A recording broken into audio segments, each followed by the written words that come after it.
మహాగణాధిపతే నమః. శ్రీ గురుభ్యో నమః. శ్రీమాత్రే నమః. ప్రేక్షకులందరికీ స్వాగతం. మార్చ్ 2025 మాస ఫలితాలు. నవగ్రహ సంచారాలను అనుసరించి ద్వాదశ రాశుల వారికి శుభాశుభ ఫలితాలు ఏ విధంగా ఉన్నాయి, వీళ్ళు ఎటువంటి పరిహారాలు చేసుకోవాలి, ఎటువంటి స్తోత్ర పారాయణ చేసుకోవాలి, అలాగే ఎటువంటి విషయాల్లో జాగ్రత్తగా ఉండాలి, ఇలాంటి విషయాలన్నీ కూడా ఇప్పుడు మనం తెలుసుకుందాం. ముఖ్యంగా ముందుగా చూసుకున్నప్పుడు గ్రహ సంచారాన్ని కానీ చూసుకుంటే మనకి ఇక్కడ వృషభ రాశిలో గురువు యొక్క సంచారం అనేది జరుగుతోంది. అలాగే ఈ గురువుకి మనకి వక్రగతి అనేది అయిపోయింది. అలాగే మిథున రాశిలో కుజుని యొక్క సంచారం, అలాగే ఈయన కూడా వక్రత్యాగం పొందడం అనేది జరిగింది. కన్యలో కేతువు, అలాగే మనకి ఈ కుంభరాశిలో శని రవుల యొక్క కలయిక. ఈ రవి కూడా మనకి మార్చ్ 14 నుండి ఈయన మార్పు చెందడం అనేది జరుగుతుంది. ఇందులోకి ఈ రవి ఇక్కడి నుంచి మనకి కుంభంలోంచి మీనంలోకి వెళ్ళడం అనేది జరుగుతుంది. అలాగే మనకి ఈ మీనరాశిలోని శుక్రుడి యొక్క సంచారం అనేది కూడా నడుస్తుంది. శుక్రుడి యొక్క కూడా మనకి ఈ మార్చి 2 నుండి కూడా ఈయన వక్రారంభం అనేది ప్రారంభమవుతోంది. అలాగే బుధుడు కూడా మనకి ఈ మీనరాశిలోనే సంచారం చేయడం, ఈయనది కూడా వక్రారంభం అనేది మనకి మార్చి 15 నుంచి ఈ బుధుడిది జరుగుతోంది. మనకి మీనంలోనే రాహు యొక్క సంచారం అనేది కూడా ఇక్కడ మనకి కనబడుతోంది. కాబట్టి ఈ గ్రహాల యొక్క సంచారము అనుసరించి మనకి ద్వాదశ రాశుల వారికి ఎటువంటి ఫలితాలు ఉంటాయి అనే విషయాన్ని తెలుసుకుందాం. తులారాశి రాశ్యాధిపతి శుక్రుడు. తులారాశిలోకి మనకి చిత్త 3-4 పాదాలు, స్వాతి 1-2-3-4 పాదాలు, విశాఖ 1-2-3 పాదాలు మనకి తులారాశిలోకి వస్తాయి. ఈ తులారాశి వారికి కానీ చూసుకుంటే రాశ్యాధిపతి అయిన శుక్రుడు షష్టమ స్థానంలో ఉచ్చ పొంది ఉన్నాడు. అయితే ఈ రాశి వాళ్ళకి కానీ చూసుకున్నప్పుడు ముఖ్యంగా ఏదైతే షష్టమ స్థానం అనేటప్పటికి ఏం చెప్తాం మనము, శత్రుస్థానం, రుణస్థానంగా మనం చెప్తాం. అలాంటి శత్రు రుణస్థానాల్లో శుక్రగ్రహం ఉంది, అందులో రాహుతో కలిసి ఉంది.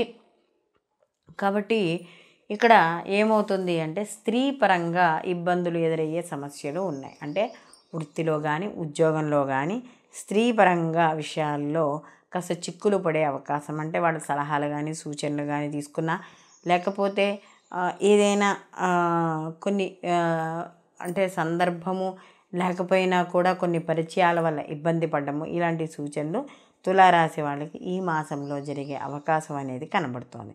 అలాగే ముఖ్యంగా దూర ప్రయాణాలు చేస్తారు.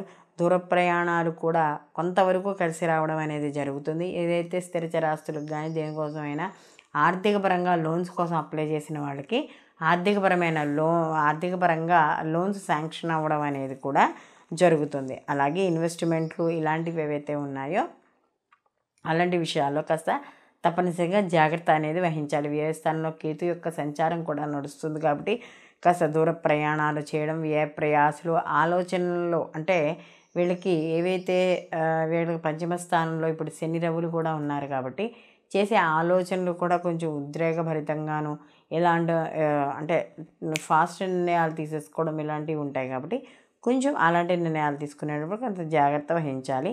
తొందరపాటు నిర్ణయాలు అనేవి పనికిరావు. అలాగే ఇక్కడ ఇన్వెస్ట్మెంట్ విషయాల్లో కూడా జాగ్రత్త వహించాలి. ముఖ్యంగా వీళ్ళకి ఏవైతే ఆర్థికపరమైన విషయాల్లో ఉన్నాయో అలాంటి విషయాలు కానీ ఎవరైనా తప్పుడు నిర్ణయాలు తీసుకుంటున్నారు అని అనిపించినప్పుడు మాత్రం కాస్త జాగ్రత్త వహించుకుంటూ ఉండడం అనేది మంచిది. అంటే ఇంట్లో వాళ్ళు కావచ్చు, స్నేహితులు కావచ్చు, ఎవరైనా సరే ఒక్కోసారి ముఖ్యమైన విషయాల్లో నిర్ణయాలు అంటే వాళ్ళ అభిప్రాయాలు చెప్పినప్పుడు ఆ అభిప్రాయాలను కూడా పరిగణనలోకి తీసుకున్నా కూడా అవి కూడా ఒకసారి ఆలోచించడం అనేది మంచిది. అలాగే ఆదాయ మార్గాలు ఏవైతే ఉన్నాయో ఆదాయ వనరులు మార్గాలు అనేవి పెరుగుతాయి. దానికి తగ్గట్టుగా ఖర్చులు కూడా కాస్త కనపడుతూ ఉంటాయి. అలాగే దూర ప్రయాణాలు, ఇతర దేశాలకు వెళ్ళాలనే ఆలోచనలు, ఇలాంటి ప్రయత్నాలు ఏవైతే ఉన్నాయో ఆ ప్రయత్నాల కోసం శ్రమించడం అనేది జరుగుతుంది. అలాగే ఇక్కడ సంతాన విషయాల్లో ముఖ్యంగా కానీ చూసుకుంటే కొంతవరకు అనుకూలంగా ఉండడం అనేది జరుగుతుంది. కానీ కొంత వాళ్ళ ఆలోచనలు అవి అప్పుడప్పుడు కొంత సమస్యలుగా అనిపించడం అనేది జరుగుతుంది. కానీ విద్యార్థులకైతే కాస్త కొంచెం అనుకూలంగానే ఉండడం అనేది జరుగుతుంది.